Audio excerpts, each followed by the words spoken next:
الحمد للہ رب العالمین والصلاة والسلام علی سید الانبیاء والمرسلین وعلی آلہ واصحابہ وعترتہ اجمعین، اما بعد فاعوذ باللہ من الشیطان الرجیم، بسم اللہ الرحمن الرحیم۔ قال اللہ تبارک و تعالی فی القرآن المجید والفرقان الحمید، والنجم اذا ہوا ما ضل صاحبکم وما غوا وما ينطق عن الهوى ان هو الا وحی یوحی۔ صدق اللہ مولانا العظیم وبلغنا رسوله النبی الکریم، ونحن على ذلك لمن الشاہدین والشاکرین والحمد للہ رب العالمین۔ محبت سے حضور کی بارگاہ میں درود پاک پڑھیے، الصلاۃ والسلام علیک سیدی یا رسول اللہ وعلی آلک واصحابک یا سیدی یا حبیب اللہ، الصلاۃ والسلام علیک یا سیدی یا رحمۃ للعالمین وعلی آلک واصحابک یا شفیع المذنبین۔ گئے آسمان کی سیر کو بلغ العلا بکمالہ، گئے آسمان کی سیر کو بلغ العلا بکمالہ، کیا چاک پردہ غیر کو کشفت دجا بجمالہ، لیا حق سے نیکی و خیر کو حسنت جمیع خصالہ، کہا جبرائیل نے چوم کے پیر کو صلو علیہ وسلم۔ معزز و محتشم سادات کرام، علماء اعظام اور برادران اسلام، اللہ کے فضل و کرم سے ہم سب آج اس جامع مسجد کھجوری وادی میں جمع ہیں اور ماہانہ درس قرآن حکیم کی یہ محفل پاک حضور صلی اللہ علیہ وآلہ وسلم کی شان معراج کے حوالے سے انعقاد پذیر ہے۔ دعا ہے اللہ رب العزت ہمیں اپنے پاک نبی صلی اللہ علیہ وسلم سے سچی محبت اور وابستگی نصیب فرمائے اور حضور کی ان شانوں پر خوشیاں منانے کی توفیق عطا فرمائے۔ سرکار دو عالم صلی اللہ علیہ وآلہ وسلم کی ساری شانیں ہی بے مثال ہیں اور ہر کمال ہی ایسا ہے کہ جس پہ انسان کی عقل حیران رہ جاتی ہے، لیکن بالخصوص جو شان حضور کی اور معجزوں میں جو مقام معراج شریف کا ہے وہ ایک خاص مقام ہے کہ اللہ رب العزت نے اپنے نبی پاک صلی اللہ علیہ وسلم کو ایک ایسا معجزہ عطا فرمایا کہ جس کی بدولت سارے علوم، ساری ٹیکنالوجیاں نیچے رہ گئیں اور حضور کا قدم اوپر چلا گیا۔ اور اللہ رب العزت نے ایسی شان سرکار دو عالم صلی اللہ علیہ وسلم کو عطا فرمائی کہ اب میں کہا کرتا ہوں کہ بڑے سے بڑا کوئی جٹ طیارہ، کوئی میزائل، کوئی بلٹ ٹرین، کوئی شے بھی یورپ اور کوئی بندہ ایجاد کر لے تو وہ یہ نہیں کہہ سکتا کہ نبی اکرم صلی اللہ علیہ وسلم سے ہماری رفتار تیز ہو گئی یا ہماری سواری تیز ہو گئی۔ تو اللہ رب العزت نے آج سے 1500 سال پہلے ہمارے نبی کو وہ شان عطا فرمائی کہ ساری سائنس اور ٹیکنالوجی ہمارے نبی کے قدموں میں ڈھیر ہو کے رہ گئی اور سرکار دو عالم صلی اللہ علیہ وسلم سب سے بلند مقام پہ جلوہ فرما ہو گئے، کیونکہ سائنس کو ابھی تک اسی بات پہ بڑا ناز ہے کہ نیل آرمسٹرانگ جو ہے وہ چاند پہ سب سے پہلے پہنچا اور اس نے چاند پہ جا کے جھنڈا گاڑا، اور اب انہوں نے دیگر ایک دو سیارے جو ہیں ان تک بھی اپنے خلائی مشن بھیجے ہیں، تو وہ بھی اپنی اس ٹیکنالوجی پہ بڑا ناز کرتے، لیکن سرکار دو عالم صلی اللہ علیہ وسلم کو اللہ رب العزت نے شان معراج ایسی عطا فرمائی کہ یہ چاند، ستارے، سیارے سب پیچھے رہ گئے، حتیٰ کہ ساتوں آسمان پیچھے رہ گئے اور لا مکان کی بلندیوں تک حضور پہنچے، جہاں جبرائیل امین اپنے نوری پروں کے ساتھ نہیں پہنچ سکا، سرکار دو عالم صلی اللہ علیہ وسلم نے وہاں جا کے ڈیرا لگایا اور اللہ رب العزت کا بلا حجاب دیدار کر کے واپس تشریف لایا۔ یہ شان اللہ تعالیٰ نے ہمارے نبی کو عطا فرمائی۔ حضرت علامہ محمد اقبال رحمۃ اللہ تعالی علیہ نے اپنے خطبات میں لکھا ہے کہ حضرت خواجہ عبد القدوس گنگوہی رحمۃ اللہ تعالی علیہ جو بہت بڑے صوفی بزرگ تھے، وہ یہ کہا کرتے تھے کہ سرکار کا معراج پہ جانا بڑی عجیب بات ہے، کہ کیسے وہ کسی نے کہا تھا کہ ایک ہی پل میں سرے عرش گئے آئے حضور، نور یزداں کی یہ رفتار ہے سبحان اللہ، اور صف بصف منتظر دید کھڑے ہیں قدسی، ہر نظر لائے کے دیدار ہے سبحان اللہ۔ اس طریقے سے سفر کیا تو خواجہ عبد القدوس گنگوئی فرماتے تھے کہ جانا بڑی عجیب بات ہے، کیسے گئے کیسے وہاں پہنچے، لیکن اس سے بڑی عجیب بات یہ ہے کہ قرب خاص میں پہنچ کر جہاں فکان قاب قوسین او ادنا فاصلے مٹ گئے اور قرب پیدا ہو گیا اور کوئی بشر اور فرشتہ جہاں نہیں پہنچ سکتا، وہاں جانا بھی عجیب بات ہے، لیکن جا کے واپس آنا یہ اس سے بڑی عجیب بات ہے۔ وہاں گئے ملاقات کی، لیکن وہاں جا کے بھی اپنی امت کو یاد رکھا اور صبح پہنچے اور فجر کی نماز کی پھر امامت فرمائی اور اپنے غلاموں کی تربیت کا پھر بندوبست فرمایا۔ اگر کوئی صوفی ہوتا تو وہاں جا کے وہیں کا ہو کے رہ جاتا۔ حضور صوفی نہیں تھے، سارے نبیوں کے سردار تھے، اور انہیں اپنا مشن بھی یاد رہا، اپنی امت کا بھی خیال رہا۔ تو یہ ساری شانیں ہیں جو اللہ رب العزت نے ہمارے نبی پاک کو عطا فرمائی۔ حضرت علامہ اقبال نے یہاں بڑی بڑی خوبصورت باتیں کی ہیں۔ میں تو سمجھتا ہوں کہ حضرت کا اقبال کا جو معراج کے حوالے سے کلام ہے، اس پہ الگ سے تحقیقی کام ہونا چاہیے، کہ آپ نے فارسی اور اردو میں بڑے پیارے اشارے معراج کے حوالے سے فرمائے ہیں۔ مثلا ایک جگہ فرماتے ہیں کہ سبق ملا ہے یہ معراج مصطفیٰ سے مجھے۔ اقبال کیا فرماتے ہیں؟ سبق ملا ہے یہ معراج مصطفیٰ سے مجھے کہ عالم بشریت کی زد میں ہے گردوں۔ یعنی یہ جو ہمیں لوگ بتاتے تھے کہ کوئی آسمان تک نہیں پہنچ سکتا، کوئی ہوا میں پرواز نہیں کر سکتا، معراج مصطفیٰ نے ہمیں یہ بتا دیا کہ ساری کائنات نیچے ہے اور حضرت انسان کا مقام ساری کائنات سے زیادہ اشرف المخلوقات ہے، اور ساری چیزیں اس کے لیے مسخر کر دی گئی۔ ایک تو یہ سبق ملا، اور دوسرا یہ سبق ملا، اقبال فرماتے ہیں پرے ہے چرخ نیلی فام سے منزل مسلمان کی، کہ معراج سے یہ پیغام ملا کہ جو مسلمان کی منزل ہے وہ ڈیفنس میں نہیں ہے، وہ بیریا میں نہیں ہے، وہ کسی ہاؤسنگ سوسائٹی میں نہیں ہے، وہ بڑی کوٹھی بنگلے یا کار میں نہیں ہے، وہ جائیداد کے حصول میں نہیں ہے، وہ اس زمین میں پھنس کے رہ جانے میں نہیں ہے، بلکہ پرے ہے چرخ نیلی فام۔ یہ آسمان کو کہتے ہیں جو نیلے رنگ کا ہے، یہ چرخ نیلی فام۔ تو اقبال کہتے ہیں کہ پرے ہے چرخ نیلی فام سے منزل مسلمان کی، ستارے جس کی گرد راہ ہے وہ کارواں تو ہے۔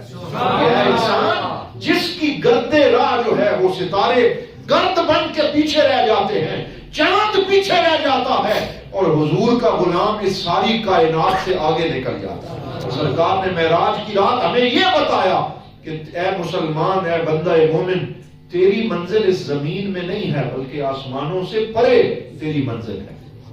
تو اس طرح کا علامہ محمد اقبال رحمۃ اللہ تعالی علیہ کا بہت سا کلام ہے جس میں آپ نے حضور صلی اللہ علیہ وسلم کی شان معراج کو بیان فرمایا۔ اب آئیے ذرا قرآن حکیم سے میں واقعہ معراج کی کچھ تفصیلات عرض کرتا ہوں۔ حضور صلی اللہ علیہ وسلم نے ایک طویل حدیث میں اپنے واقعہ معراج کو خود بیان فرمایا، اور آپ جب صبح رات کو ہی آپ تشریف لے آئے، اور وہ روایات میں موجود ہے کہ بستر گرم رہا، کنڈی ہلتی رہی، اور ایسے لگتا ہے جیسے وقت وہیں پہ تھم گیا اور رک گیا، اور سرکار دو عالم صلی اللہ علیہ وسلم تشریف لے گئے اور واپس بھی آ گئے۔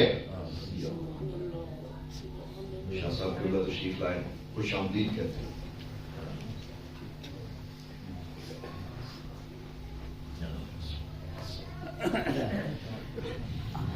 میں یہ عرض کر رہا تھا کہ حضور صلی اللہ علیہ وسلم گئے اور واپس بھی آئے، لیکن کائنات کا نظام جو ہے وہ بالکل اسی طرح رہا اور کسی چیز میں کوئی فرق نہ آیا۔ تو علماء نے اس میں یہ لکھا کہ اگر وہ پورا جو فاصلہ ہے اس کو دیکھا جائے تو وہ تقریباً 18 ماہ کا عرصہ بنتا ہے. بعض محققین نے لکھا کہ یہ جو ایک لمحے میں طے ہو گیا وہ 18 ماہ کا عرصہ بنتا ہے. لیکن سرکار دو عالم صلی اللہ علیہ وسلم گئے اور آئے اور کائنات ساری کی ساری وہیں رہی اور اس کے اندر کوئی وقت کا فرق محسوس نہ ہوا. اس کی وجہ یہ ہے کہ جان ہے، یہ جہان کی جان ہے تو جہان ہے. سرکار تو اس کائنات کی جان ہے. جب آپ نکل گئے جیسے گھڑی سے سیل نکال دیا جائے، سوئیاں رک جاتی ہیں، دوبارہ سیل ڈالا جائے، سوئیاں چلنا شروع ہو جاتی ہیں. سرکار کائنات سے تشریف لے گئے، جہاں جو نظام تھا وہیں پہ رک گیا، گردش کائنات تھم گئی اور حضور تشریف لائے تو کائنات میں پھر سے جان آ گئی، پھر سے کائنات کا نظام وہیں سے آگے بڑھنا شروع ہو گیا. اور حضور صلی اللہ علیہ وسلم نے یہ حدیث بیان فرمائی کہ میں حضرت ام ہانی کے گھر آرام کر رہا تھا. یہ حضور صلی اللہ علیہ وسلم کی چچا زاد بہن ہے. یہ مولا علی شیر خدا کی سگی ہمشیرہ ہے اور ان کا نام ہے حضرت ام ہانی. ان کے گھر میں حضور صلی اللہ علیہ وسلم آرام فرماتے اور سرکار دو عالم صلی اللہ علیہ وسلم کا معمول یہ تھا کہ ساری رات جاگ کے عبادت کرتے، مصلے پہ رہتے. لیکن اس دن عشاء کی نماز اور سنت نوافل پڑھنے کے بعد فوراً ہی حضور لیٹ گئے، یعنی پہلے سے گویا یہ اشارہ موجود تھا، آرام فرما گئے. اور آدھی رات کے وقت حضرت جبرائیل امین آئے اور جبرائیل امین 70,000 فرشتوں کی بارات کے ساتھ اللہ رب العزت نے حضرت جبرائیل کو بھیجا. اے جبرائیل جا اور جا کے میرے حبیب سے کہہ دے ان اللہ مشتاق الی لقائک یا رسول اللہ. یا رسول اللہ آج آپ کا رب آپ کی ملاقات کے لیے مشتاق ہے، آپ کی ملاقات کا شوق رکھتا ہے. تو حضرت جبرائیل امین حاضر ہوئے اور چھت کے ذریعے آپ حضور کے حجرے میں جہاں آپ آرام فرماتے آئے اور سرکار دو عالم صلی اللہ علیہ وسلم کو یوں جگایا کہ حضور کے قدموں کی تلیوں مبارک کے اوپر اپنے کافوری لبوں سے بوسا دیا. سرکار دو عالم صلی اللہ علیہ وآلہ وسلم آپ کی آنکھ کھلی اور حضور صلی اللہ علیہ وسلم سے عرض کرنے لگے کہ یا رسول اللہ میں پیغام لے کے آیا ہوں، فرشتوں کی بارات لے کے آیا ہوں اور یہ آج آسمان و زمین کے راستے سجائے گئے ہیں، جنت میں چراغاں کیا گیا ہے اور ہر طرف جو ہے نوری محفل پہ چادر تنی نور کی، نور پھیلا ہوا. آج کی رات ہے، چاندنی میں ہے ڈوبے ہوئے دو جہاں، کون جلوہ نما آج کی رات ہے. کیا اہتمام کیا گیا ہے، راستے صاف بتاتے ہیں کہ آپ آتے ہیں. ہم تو محفل کو سجاتے ہیں کہ آپ آتے ہیں. چاند تاروں میں نصیر آج بڑی ہلچل ہے، یہی آثار بتاتے ہیں کہ آپ آتے ہیں. اہتمام کیا گیا، کائنات کو دولہا بنایا گیا، ہر شے کو سجایا گیا، جنت کو آراستہ و پیراستہ کیا گیا. اور حضور صلی اللہ علیہ وسلم سے عرض کیا.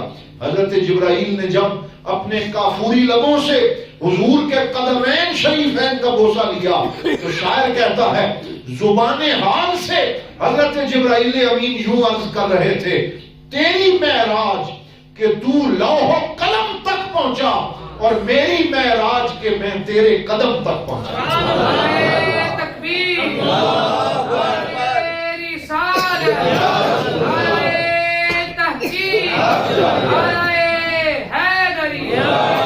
اس طریقے سے حضور کو جگایا گیا. پھر آپ صلی اللہ علیہ وآلہ وسلم حرم شریف تشریف لائے اور رات آدھی رات کے وقت خانہ کعبہ کا طواف کیا اور آب زمزم سے وضو فرمایا. پھر آپ کو لیٹنے کا حکم دیا گیا اور شق صدر کیا گیا. اور شق صدر بھی واقعہ معراج، ایک بچپن میں شق صدر ہوا اور ایک واقعہ معراج میں. اور جنت سے تشت لایا گیا اور اس میں آب کوثر کے اس پانی اور آب زمزم سے سرکار کے قلب اطہر کو غسل دیا گیا اور پھر اسے اپنی جگہ پہ رکھا گیا. مقصد یہ تھا کہ حضور کا قلب اطہر اپنے رب کے دیدار کے لیے تیار ہو جائے. جو بھی اس کی حکمتیں تھیں وہ شق صدر کیا گیا اور پھر حضور صلی اللہ علیہ وسلم کو براق پہ بٹھایا گیا. اور پھر آپ صلی اللہ علیہ وآلہ وسلم نے جب اس براق پہ سفر شروع کیا، وہ براق ایسی سواری ہے، برق ایک بجلی کو کہتے ہیں اور براق مبالغے کا صیغہ ہے کہ ساری ایک بجلی جو ہے، جو لائٹ کی سپیڈ ہے، آج ہمیں وہ بتاتے ہیں کہ پتہ نہیں کتنے نوری سال کی رفتار سے لائٹ سفر کرتی ہے، لیکن براق وہ ہے جس کی رفتار کو کوئی ماپ نہیں سکتا۔ جہاں پر انسان کی نظر جاتی ہے وہاں براق کا قدم جاتا ہے، اور اس طریقے سے براق پہ حضور بیٹھ کے مسجد اقصی کی طرف روانہ ہوئے، اور چند ہی لمحے میں مسجد اقصی میں آپ پہنچے۔ لیکن اس کے باوجود حضور صلی اللہ علیہ وسلم فرماتے ہیں مررت بقبر موسیٰ فَإِذًا هُوَ قَائِمٌ يُصَلِّي فِي قَبْرِهِ، فرمایا میں براق پہ بیٹھا ہوا تھا، لیکن نگاہ نبوت کا عالم یہ ہے، آج کوئی ٹرین چل رہی ہو اور 120 جو فی گھنٹہ رفتار ہے کلومیٹر کی، اس پہ جا رہی ہو، ہمیں ارد گرد کی چیزیں صحیح نظر نہیں آتی، لیکن حضور کی نگاہ کا عالم یہ ہے کہ براق پہ بیٹھے ہوئے بھی زمین و آسمان کا مشاہدہ فرما رہے، اور صرف زمین کا مشاہدہ نہیں فرما رہے، فرمایا میں موسیٰ اپنے بھائی کی قبر سے گزرا اور میں نے دیکھا کہ وہ اپنی قبر میں کھڑے ہو کے میرے اوپر درود و سلام پڑھ رہے، اور پھر آپ مسجد اقصی میں پہنچے اور وہاں انبیاء کی امامت فرمائی، وہاں 2 پیالے حضرت جبرائیل امین نے حضور کی خدمت میں پیش کیے، ایک میں دودھ تھا، ایک میں شراب تھی، کہ آپ اس میں سے جسے چاہیں اختیار فرمائیں۔ تو حضور صلی اللہ علیہ وسلم فرماتے ہیں فاخترت اللبن، میں نے دودھ کا پیالہ پکڑا اور اسے پی لیا۔ تو حضرت جبرائیل نے کہا آپ کو مبارک ہو کہ آپ نے فطرت کو پسند کیا ہے، اور آپ کی امت کی جو ہے وہ اسی چیز کو پسند کرے گی۔ پھر حضور صلی اللہ علیہ وسلم نے انبیاء کی امامت فرمائی، اور سارے نبی حضور کے پیچھے صف در صف کھڑے ہو کے اعلان کر رہے تھے کہ ہم سارے پہلے آئے اور ہمارے بعد حضور تشریف لائے، گویا سرکار کی ختم نبوت کا سارے نبی اعلان کر رہے تھے۔ یہ حضور کی ختم نبوت کا ریفرنڈم تھا، یہ حضور کی ختم نبوت کا اعلان تھا، اور اس میں یہ بھی بتایا گیا کہ انبیاء کرام کو مسجد حرام میں بھی جمع کیا جا سکتا تھا، کیونکہ روحوں کا سفر آسان ہے، اور اللہ جہاں حکم دیتا وہاں انبیاء جمع ہو جاتے، لیکن مسجد اقصی میں جمع کرنے کا مقصد یہ بھی تھا کہ یہ بتا دیا جائے، یہ جو یہودی کہتے ہیں کہ حرم جو ہے یہ مسلمانوں کا ہے اور مسجد اقصی یہ یہودیوں کا ہے، تو حضور صلی اللہ علیہ وسلم کو مسجد اقصی میں لے جا کر یہ بتا دیا کہ چاہے حرم مکہ ہو یا چاہے مسجد اقصی ہو، حرم کا امام بھی محمد الرسول اللہ ہے اور مسجد اقصی کے امام بھی محمد الرسول اللہ، اور یہ دونوں حرم حضور کے ہیں، یہ بتایا۔ اور پھر انبیاء کرام کی امامت حضور صلی اللہ علیہ وسلم نے فرمائی، سارے نبی مقتدی بن گئے اور ہمارے نبی مقتدا بن گئے، پیشوا بن گئے، امام بن گئے۔ اور پھر وہاں سے ایک قبۃ الصخرہ آج بھی جس کی یادگار موجود ہے، وہاں براق کو باندھا گیا تھا، آج بھی وہ پتھر اور وہ جگہ موجود ہے جہاں براق کھڑا ہوا تھا، اور حضور صلی اللہ علیہ وسلم وہاں سے آسمان کی طرف تشریف لے گئے۔ تفصیل میں نہیں جاتا، صرف اشارہ کر رہا ہوں تاکہ حدیث معراج ہم پوری ایک دفعہ اس سے گزر جائیں۔ پھر حضور صلی اللہ علیہ وسلم جب پہلے آسمان پہ پہنچے، حضرت جبرائیل امین ساتھ ہیں، تو حدیث میں ہے کہ دستک دی حضرت جبرائیل امین نے۔ آسمان میں بھی دروازے ہیں، اگرچہ ہمیں نظر نہیں آتے، اس کے روٹس طے شدہ ہیں، اور اللہ تعالیٰ نے سورۃ الرحمن میں فرمایا یا معشر الجن والانس ان استطعتم ان تنفذوا من اقطار السماوات والارض فانفذوا لا تنفذون الا بسلطان فبأي آلاء ربكما تكذبان۔ فرمایا اے جنو انس، تم جتنی مرضی ہے کوشش کر لو کہ آسمان سے گزر سکو، تم کبھی بھی آسمان میں سے گزر سکتے نہیں، لیکن ساتھ ہی فرما دیا لا تنفذون الا بسلطان، وہ گزر سکتا ہے جس کے پاس گزرنے کا پرمٹ موجود ہو، جس کے پاس گزرنے کا ٹکٹ موجود ہو، جس کو بلایا گیا ہو وہ گزر سکتا ہے۔ یہاں بھی معراج کا اشارہ اس آیت میں دے دیا کہ ہر بندہ نہیں گزر سکتا، وہ گزر سکتا ہے جسے عرشوں کا مہمان بنایا جاتا۔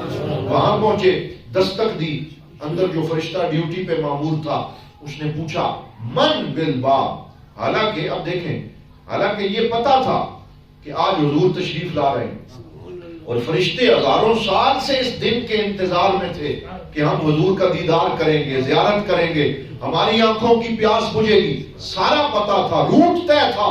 لیکن پروٹوکول کا ایک تقاضا ہوتا ہے کہ جب کوئی صدر اور کوئی وزیر اعظم کہیں سے جاتا ہے تو پھر جو چوکیاں رستے میں ہوتی ہیں وہ سلامی پیش کرتی ہیں. یہ پہلی چوکی ہے، یہ دوسری چوکی ہے، اور بتایا جاتا ہے. اتنا روٹ لگایا گیا ہے تو اللہ رب العزت نے فرشتوں کا روٹ مقرر فرمایا اور فرشتوں کو کھڑا کیا.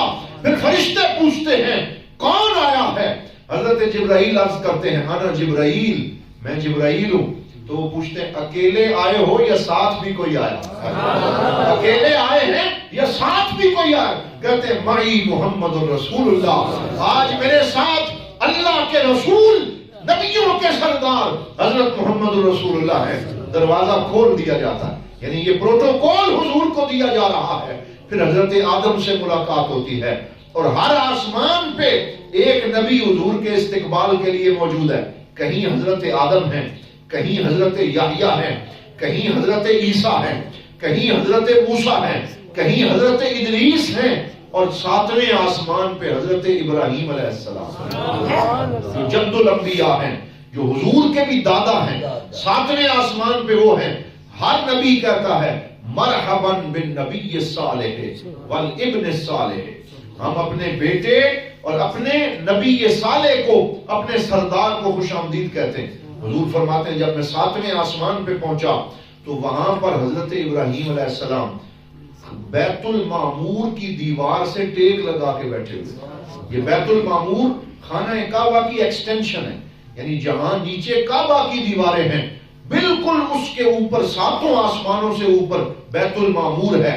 نیچے بندے طواف کرتے ہیں، اوپر نبی اور فرشتے طواف کرتے ہیں. وہ بیت المعمور ہے. اور معمور کہتے ہیں آباد گھر، جہاں ہر وقت فرشتے تسبیح کرتے ہیں، سجدہ کرتے ہیں. حضرت ابراہیم وہاں ٹیک لگا کے بیٹھے ہوئے تھے.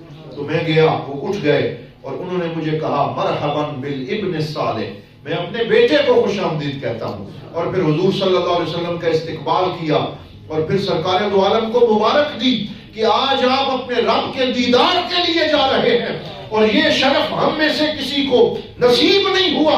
آپ بازی لے گئے. ہم خلیل ہیں، آپ اللہ کے حبیب ہیں. یہ حبیب کی شان ہے کہ آج ان کو بلایا جا رہا ہے، مہمان بنایا جا رہا ہے. تو اس وقت حضور صلی اللہ علیہ وسلم جب آگے جانے لگے تو حضرت ابراہیم علیہ السلام نے روک کے فرمایا جب آپ اپنی امت کے پاس واپس جائیں تو اپنی امت کو میرا سلام دیجیے. یہ حضور نے خود بیان فرمایا. اور ساتھ ہی فرمایا اپنی امت کو کہیے گا کہ حضرت ابراہیم نے یہ پیغام دیا ہے کہ ان الجنت عذب ماؤها وخصبۃ تربتها، کہ جنت کا پانی بڑا میٹھا ہے اور اس کی سرزمین بڑی زرخیز ہے، اور اس میں اگر تم پودے اپنے لیے باغات لگانا چاہتے ہو فإن غراسها سبحان اللہ والحمد للہ ولا الہ الا اللہ واللہ اکبر ولا حول ولا قوت الا باللہ العلی العظیم. کہ جو آپ کا امتی ایک دفعہ یہ کلمہ پڑھے گا اللہ رب العزت جنت میں اس کے لیے باغ لگا دے گا، اس کے لیے درخت لگا دے گا. یہ پیغام اور یہ تحفہ حضور صلی اللہ علیہ وسلم نے ان سے لیا. پھر آگے گئے. جبرائیل امین پیچھے رک گئے اور کہا کہ سدرۃ المنتہا سے آگے میں نہیں جا سکتا. اگر ایک قدم بھی آگے جاؤں تو میں جلا دیا جاؤں گا، میرے پر جل جائیں گے. میری قوت جواب دے گئی. اسی لیے علماء نے لکھا کہ مکے سے لے کے مسجد اقصی تک یہ حضور کی بشریت کی معراج ہے. بولیے یہ حضور کی بشریت کی معراج ہے، کیونکہ بشر اس سے آگے نہیں جا سکتا. اور سدرۃ المنتہا تک، یعنی مسجد اقصی سے لے کے سدرۃ المنتہا تک یہ حضور کی نورانیت کی معراج ہے. اور سدرۃ المنتہا سے لامکان تک یہ حضور کی حقیقت کی معراج ہے. ایک بشریت کی معراج ہے، ایک نورانیت کی معراج ہے، اور ایک حقیقت کی معراج ہے. اور اللہ کی اپنے نبی حضور کی حقیقت اللہ کے علاوہ کوئی اور جان سکتا نہیں. پھر آپ حریم ناز میں تشریف لے گئے. سرکار نے فرمایا 70,000 اللہ رب العزت کی صفات کے پردے اٹھتے رہے اور میں آگے بڑھتا رہا اور رف رف کے اوپر وہاں مجھے سوار کیا گیا اور پھر میں آگے بڑھتا رہا یہاں تک کہ میرے اوپر روب طاری ہو گیا, میرے اوپر جلال طاری ہو گیا. اور اس وقت میں نے اپنے رب کی آواز سنی اور اللہ تعالیٰ نے فرمایا ان اللہ یقرئک السلام وہو السلام, کہ اے میرے حبیب وہ ذات جو خود سلام ہے وہ آج تمہارے اوپر سلام پیش کرتا ہے. وہ ذات جو خود سلام ہے, اللہ کا نام سلام ہے, فرمایا وہ جو سلام ہے وہ آج تجھے سلام دیتا ہے. اور پھر اللہ رب العزت نے کلام کیا. اب وہ کیا کلام تھا؟ اللہ نے فرمایا فَأَوْحَى إِلَىٰ عَبْدِهِ مَا أَوْحَى, کہ اللہ نے اپنے بندہ خاص کی طرف وحی فرمائی جو وحی فرمائی, کیونکہ راز کی بات تھی, محبوب اور محب کی ملاقات تھی, تو اس لیے اس راز کو نہیں کھولا. وہ جو باتیں ہوئیں ان کو نہیں بتایا, صرف اشارہ کر دیا. باتیں کی جو باتیں کی, کیا فرمایا؟ باتیں کی جو باتیں کی. اسی کو عنبر وارسی رحمت اللہ تعالی علیہ نے لکھا. انہوں نے کہا سی معراج ایک راز محبتاں دا تے نہیں سی یہ سمجھ وچ آن والا. سی معراج ایک راز محبتاں دا تے نہیں سی یہ سمجھ وچ آن والا. صدیا طالب نے تے گیا مطلوب اوتھے تے جبرائیل سی لے کے جان والا. بازے کہندے نے بنا دروازیاں تو کیویں گیا او عرشاں تے جان والا.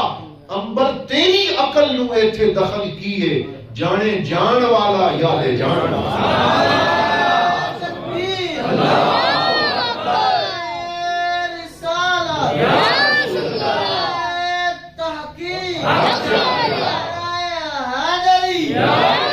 آج بھی میں جمعے کے موقع پہ یہ عرض کر رہا تھا کہ یہ بعض لوگوں کو خواہ مخواہ ایک مسئلہ ہے. وہ عقل کے پیمانے اور گھوڑے دوڑاتے ہیں اور کہتے ہیں جی کہ کیسے ممکن ہے کہ کوئی بشر جائے اور جا کے فوراً پھر واپس آ جائے. یہ ممکن نہیں ہے, اس طرح کی باتیں کرتے ہیں. تو حضور نبی رحمت صلی اللہ علیہ وآلہ وسلم خود تو نہیں کہہ رہے کہ میں گیا ہوں. اگر حضور خود دعویٰ کرتے پھر دعوے کی دلیل حضور سے مانگی جاتی. آپ پڑھے نا سبحان الذی اسریٰ بعبدہ. اللہ نے یہ نہیں کہا کہ پاک ہے جانے والا, فرمایا پاک ہے وہ ذات جو لے گئی اپنے بندے. اس میں یہ راز ہے کہ میرے حبیب سے نہ پوچھو کہ کیسے گیا, مجھ سے پوچھو جو لے گیا. جب میں پاک ہوں ہر طرح کے نقص سے, ہر طرح کے عیب سے, ہر طرح کی کمی سے, میں ہر چیز پہ قادر ہوں, تو پھر عقل سے سوال نہ کرو. جس طرح تم رب کو نہیں سمجھ سکتے اس طرح تم اس سفر کو بھی سمجھ نہیں سکتے. اور پھر اس میں بڑی لطافت ہے, فرمایا اسریٰ بعبدہ. یہ اسریٰ کا لفظ اس پہ غور کریں, یہ نہیں کہا اذھب بعبدہ. یہ میں طلباء کے لیے کہہ رہا ہوں. اذھب یذھب اذھابا, اس کا مطلب ہوتا ہے لے جانا.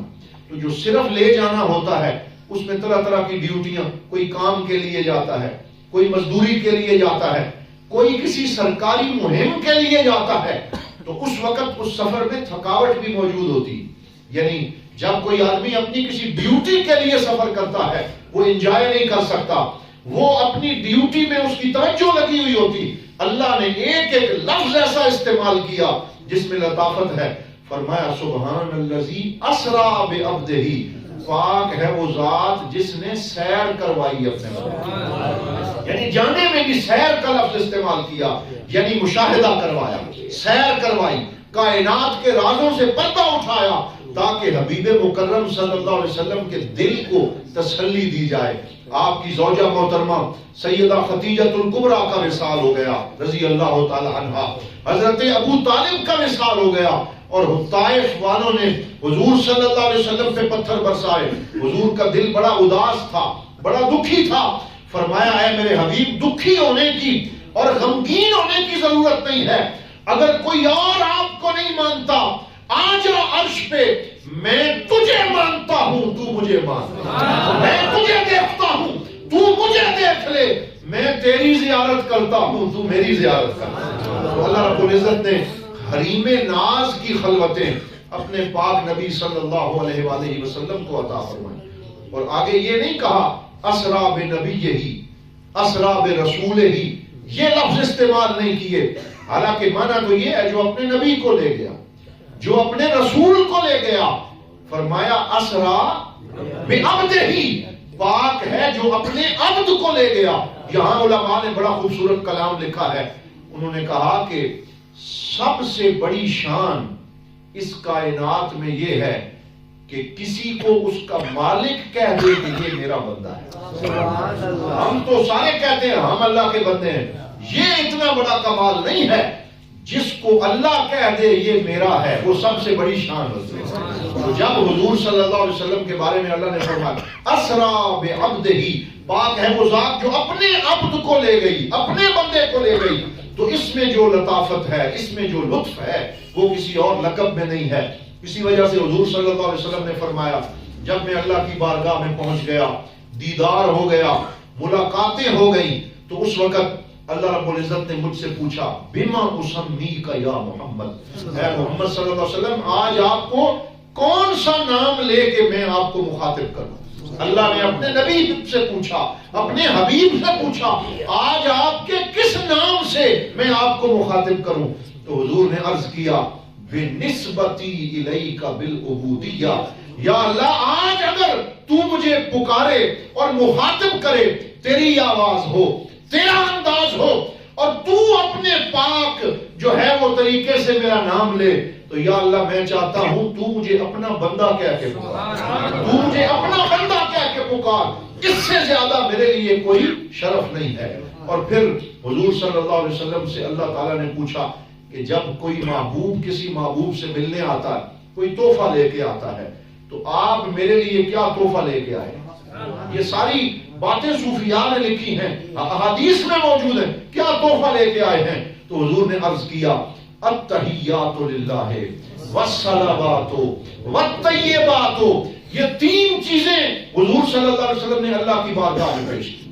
کہا التحیات للہ، میری ساری قولی عبادتیں جتنی بھی ہیں جو زبان سے ہوتی ہیں وہ میں لے کے آیا ہوں، والصلوات، اور میری جتنی بدنی عبادتیں ہیں وہ ساری میں لے کے آیا ہوں، التحیات للہ والصلوات والطیبات، اور میری جتنی مالی عبادتیں ہیں وہ بھی، یعنی مالی، بدنی، قولی، ہر طرح کی عبادتیں، بندگی، عجز و انکسار جو ایک بندے کے پاس ہوتا ہے وہ سارا لے کے میں تیری بارگاہ میں حاضر ہو گیا ہوں۔ تو جب یہ فرمایا نا کہ میں یہ تحفے لے کے آیا ہوں، تو اللہ رب العزت نے آگے سے جواب دیا السلام علیکہ ایھا النبی، اے میرے نبی تو میرے لیے یہ تحفے لے کے آیا ہے، اپنی بندگی کے، اپنی عبادات کے، اپنی تسبیحات کے، اپنے ذکر اذکار کے، اپنی تلاوتوں کے تحفے لے کے آیا ہے۔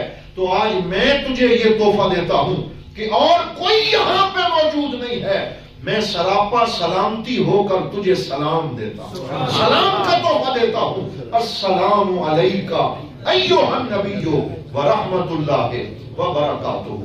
تین تحفے حضور نے پیش کیے اور تین تحفے اللہ نے عطا فرمائے، السلام، رحمت اور برکات۔ تو پھر حضور نے عرض کیا والسلام علینا وعلی عباد اللہ الصالحین، یا اللہ اگر مجھے تیری طرف سے سلام کا تحفہ مل رہا ہے، میں صرف اپنے لیے نہیں رکھنا چاہتا، والسلام علینا، یا اللہ میری ساری امت پہ سلامتی بھیج دے، وعلی عباد اللہ الصالحین، اور میرے اپنے نیک بندوں کے اوپر بھی سلامتی بھیج دے۔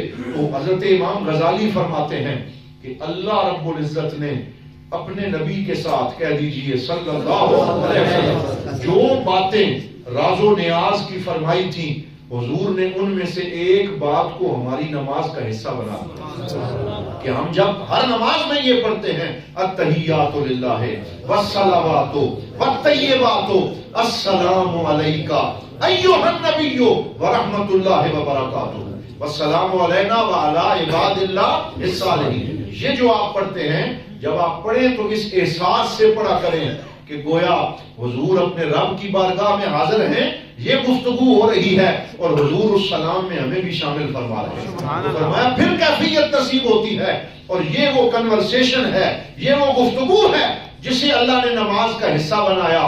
اسی لیے فرمایا الصلاۃ معراج المومن کہ نماز مومن کی کیا ہے؟ معراج. بولیے نماز مومن کی معراج. اسی لیے معراج ہے کہ نماز میں قرب ملتا ہے اور نماز میں وہ گفتگو جو اللہ نے اپنے نبی سے فرمائی وہ ہر نماز میں تازہ ہوتی رہتی ہے. اسی وجہ سے حضور ضیاء الامت رحمۃ اللہ تعالیٰ علیہ کا آخر میں بڑا خوبصورت جملہ میں عرض کرتا ہوں کہ حضور ضیاء الامت بچوں کو آپ کلاس پڑھا رہے تھے تو آپ نے فرمایا کہ تم نے کبھی غور کیا کہ جب ہم نماز پڑھتے ہیں تو جماعت کے ساتھ 100-200 بندہ کھڑا ہوتا ہے اور ہر بندہ یہ کہتا ہے سبحان ربی الاعلی، سبحان ربی العظیم. جب رکوع میں جاتا ہے تو کہتا ہے سبحان ربی العظیم، اور جب سجدے میں جاتا ہے تو کہتا ہے سبحان ربی الاعلی. یہ کیسے؟ یہ ربی میں یا نسبت کا ہے اور مطلب یہ ہے بندہ کہتا ہے اے میرے رب تو بڑا عظیم ہے، اے میرے رب تو بڑا اعلیٰ ہے. تو فرمایا یہ کیسی بات ہے؟ کہنا تو یوں چاہیے سبحان ربنا کہ اے ہمارے رب، کیونکہ نماز میں ایک بندہ نہیں ہوتا بلکہ بہت سے بندے ہوتے ہیں، لیکن ہر بندہ کہتا ہے میرے رب، دوسرا کہتا ہے میرے رب، تیسرا کہتا ہے میرے رب. تو حضور ضیاء الامت اس کا پنجابی میں ترجمہ کرتے تھے اور بڑا اس کا لطف لیتے تھے. آپ فرماتے تھے کیونکہ یہ نماز معراج کا فیض ہے، اسی وجہ سے جب بندہ قرب خاص میں چلا جاتا ہے تو اسے ایسے لگتا ہے کہ جتنا میں اپنے رب کے قریب ہوں اس وقت اتنا کوئی اور قریب نہیں ہے. اس وجہ سے اسے کہا گیا یوں کہو سبحان ربی الاعلی، اے میرے رب. تو پیر صاحب فرماتے تھے اے میرے نویکلے رب. یہ پیر صاحب ترجمہ کرتے تھے اے میرے نویکلے رب، یعنی بندہ یہ کہتا ہے جتنا قرب مجھے حاصل ہے اتنا کسی کو حاصل نہیں ہے. تو اللہ نے ہر بندے کو نماز کے اندر معراج کی شان عطا فرمائی اور معراج میں سے اسے حصہ عطا فرما دیا ہے. یہ حضور صلی اللہ علیہ وآلہ وسلم کی شان معراج ہے جس کا اختصار کے ساتھ ہم نے ذکر کیا اور اس میں سے کچھ باتیں جو ہیں وہ آج میں نے آپ کے سامنے رکھی ہیں. باقی یہ بڑی طویل گفتگو ہے اور ختم ہونے میں نہیں آتی. اس میں ایسے ایسے نکات علماء نے بیان کیے ہیں. پھر مشاہدات کا الگ چیپٹر ہے کہ جب اللہ سے ملاقات ہو گئی، نمازوں کا تحفہ مل گیا. پھر حضرت موسیٰ علیہ السلام راستے میں کھڑے تھے اور وہ ہر دفعہ عرض کرتے تھے کہ جناب آپ کی امت 50 نمازیں نہیں پڑھ سکے گی، آپ واپس جائیں. پھر حضور واپس جاتے، پھر 5 کم ہوتی. پھر رستے میں حضرت موسیٰ کھڑے ہوتے، کہتے نہیں یہ 45 بھی نہیں پڑھ سکیں گے. پھر جاتے، پھر 5 کم ہوتی، پھر کھڑے ہوتے یا رسول اللہ یہ 40 بھی نہیں 35 بھی نہیں پڑھ سکیں گے. تو 9 چکر حضور نے اپنے رب کی بارگاہ میں حاضری دی، 9 دفعہ حاضری دی، 9 دفعہ گزارش کی. تو علماء نے لکھا کہ حضرت موسیٰ علیہ السلام نے کوہ طور کے اوپر جب رب سے عرض کیا تھا نا رب ارنی انظر الیک، یا اللہ میں تجھے دیکھنا چاہتا ہوں، میں تیرا دیدار کرنا چاہتا ہوں. تو حضرت موسیٰ نے 9 دفعہ عرض کیا تھا. کتنی دفعہ؟ 9 دفعہ عرض کیا. اور اللہ تعالیٰ نے فرمایا لن ترانی، اے موسیٰ تو مجھے دیکھ سکتا نہیں ہے کیونکہ تیری نظر ابھی اس قابل نہیں کہ تو میری ذات کا بغیر پردے کے دیدار کر سکے. یہ میں صفات کی چھوٹی سی تجلی ڈالتا ہوں، اگر یہ آپ نے برداشت کر لی پھر زیارت بھی کروا دیں گے. فلما تجلی ربہ للجبل جعلہ دکن وخر موسیٰ صعقا. قرآن کہتا ہے جب وہ تجلی پڑی حضرت موسیٰ بے ہوش ہو کے گر گئے اور جب افاقہ ہوا تو عرض کرنے لگے فلما افاق قال سبحانک، کہا یا اللہ تو پاک ہے، میں واقعی اس قابل نہیں تھا کہ میں تیری زیارت کرتا.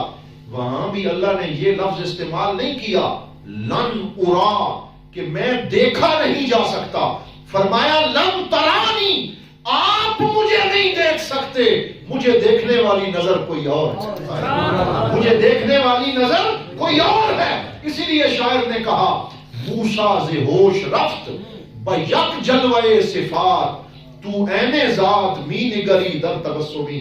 یا رسول اللہ حضرت موسیٰ صفات کی ایک تجلی سے بے ہوش ہو گئے اور آپ مسکرا کے اللہ کی ذات کا مشاہدہ کرتے تھے. کیا شان ہے ہمارے پاک نبی، کہہ لیجئے صلی اللہ علیہ وسلم. کہتے ہیں کیونکہ 9 دفعہ حضرت موسیٰ نے عرض کیا تھا کہ یا اللہ میں دیکھنا چاہتا ہوں. تو اللہ نے فرمایا کہ آپ کی نظر ابھی مجھے نہیں دیکھ سکتی، معراج کی رات چھٹے آسمان پہ کھڑے ہو جانا، جب میرا حبیب مجھے دیکھ کے آئے گا اور اس کی نظروں میں میری ذات کی تجلی کے جلوے ہوں گے تو ان کی نظر میں میری زیارت آپ بھی کر لیجئے اور 9 دفعہ کر لیجئے گا۔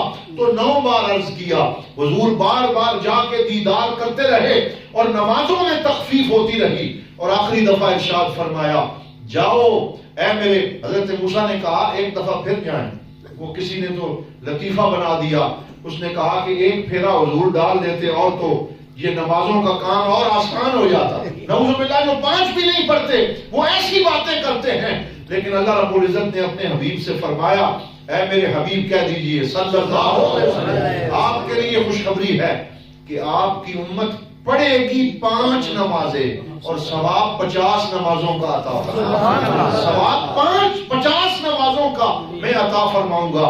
تو نماز معراج کا تحفہ ہے، عجز و انکسار معراج کا تحفہ ہے، قرب خاص معراج کا تحفہ ہے۔ معراج حضور کے لیے معجزہ ہے اور امت کے لیے بھی بڑی مہربانی والی بات ہے کہ اس رات میں امت پہ مہربانی ہوئی ہے اور امت کے اوپر بڑی خاص شفقتیں ہوئی ہیں۔ آخری بات سنا دیتا ہوں جو ذہن میں آ گئی، آپ نے روایت سنی ہوگی کہ ایک دفعہ حضرت سیدہ عائشہ صدیقہ رضی اللہ تعالی عنہا سے حضور نے پوچھا اے عائشہ آج جو پوچھنا چاہتی ہو، جو مانگنا چاہتی ہو مانگ، عطا کا وقت ہے، جو مانگنا ہے مانگ لو۔ تو حضرت عائشہ نے عرض کیا یا رسول اللہ میں جلدی نہیں کرتی، یہ تو عطا کی گھڑی ہے، مجھے موقع دیں، میں اپنے والد گرامی سے مشورہ کر کے آؤں، جو وہ مجھے مشورہ دیں گے میں وہ بات مانگوں۔ تو آپ گئیں، اپنے بابا جان حضرت سیدنا ابو بکر صدیق سے عرض کیا حضور کا دریائے کرم جوش پہ ہے، حضور کچھ عطا فرمانا چاہتے ہیں، میں مشورہ کرنے آئی ہوں، ابا جان میں حضور سے کیا مانگوں؟ تو حضرت صدیق اکبر کیونکہ معراج کی تصدیق کرنے والے ہیں اور اسی لیے صدیق بنے ہیں، آپ کے دل میں وہی بات تھی، آپ نے کہا اگر حضور کرم فرما رہے ہیں نا تو جا کے عرض کریں کہ معراج کی رات جو راز و نیاز کی باتیں آپ کے رب سے ہوئی ہیں، اگر مجھے کچھ عطا کرنا ہے تو انہی میں سے کوئی ایک بات عطا فرما دیں، انہی میں سے کوئی ایک بات بتا دیں، میں اسے پلے باندھ لوں۔ تو حضور صلی اللہ علیہ وسلم سے جا کے عرض کیا حضرت عائشہ صدیقہ ام المومنین نے کہ آپ مجھے ان میں سے کوئی ایک بات بتائیں، راز سے پردہ اٹھائیں تاکہ ہمارا بھلا ہو جائے۔ تو حضور صلی اللہ علیہ وسلم نے فرمایا کہ جو باتیں میرے رب نے میرے ساتھ فرمائی ان میں سے ایک بات یہ تھی کہ وہ بندہ جو کسی کا دل نہیں دکھاتا اور اپنے میرے بندوں کو جو خوش کرتا ہے اور میرے بندوں کے لیے دکھ کا سامان نہیں بنتا، کسی کا دل نہیں توڑتا، اے محمد عربی میں خوشخبری دیتا ہوں کہ میں اسے بلا حساب جنت میں داخل کروں۔ جو کسی کا دل نہ توڑے، جو کسی کا حق نہ مارے، جو کسی کو نہ رلائے، جو کسی کے لیے تکلیف کا باعث نہ بنے، میں اسے بلا حساب جنت میں داخل کروں۔ حضرت عائشہ نے جب یہ بات جا کے اپنے والد گرامی کو بتائی تو وہ رونا شروع ہو گئے، ان کی آنسوؤں کی جھڑی لگ گئی، انہوں نے کہا یہ خوشی کی بات ہے، یہ تو جنت ملنے کی بات ہے، آپ رو کیوں رہے ہیں؟ تو فرمایا مجھے ان لوگوں کا خیال آ رہا ہے، حضور نے تو فرمایا نا جو کسی کا دل نہیں توڑے گا وہ بلا حساب جنت میں جائے گا، مجھے ان بندوں کا خیال آ رہا ہے جو کسی کا دل توڑیں گے، پھر ان کا قصور کتنا بڑا ہوگا، پھر ان کی سزا کتنی بڑی ہوگی۔ اسی لیے حضرت بابا جو میاں محمد بخش عارف کھڑی نے پنجابی میں کہا تھا ڈھا دے مسجد ڈھا دے مندر تے ڈھا دے جو کچھ دہندا، ایک بندے دا دل نہ ڈھائیں رب دلاں وچ رہنا۔ اللہ دلوں میں رہتا ہے، اس کا مقام بندے کے دل میں ہے، کسی کا دل نہ توڑا جائے، کسی کا حق نہ مارا جائے، کسی کے ساتھ بدسلوکی نہ کی جائے، کسی کے لیے مشکل کا باعث نہ بنے، آسانیاں تقسیم کریں، لوگوں کے لیے خوشادگی کا سامان کریں، اللہ بھی خوش ہوتا ہے، اللہ کا رسول بھی خوش ہوتا ہے۔ تو آج ہم نے اختصار کے ساتھ جو واقعہ معراج ہے وہ آپ کی خدمت میں اس کی چند جھلکیاں پیش کی ہیں جو قرآن میں ہیں، جو حدیث مصطفیٰ میں ہیں، اس دعا کے ساتھ کہ اللہ رب العزت ہمیں اس واقعہ معراج کا فیض عطا فرمائے اور حضور کی سچی غلامی اور محبت عطا فرمائے، اور نماز جو معراج کا تحفہ ہے اللہ تعالی ہمیں اس کی پابندی کی توفیق عطا فرمائے۔ وآخر دعوانا ان الحمد للہ۔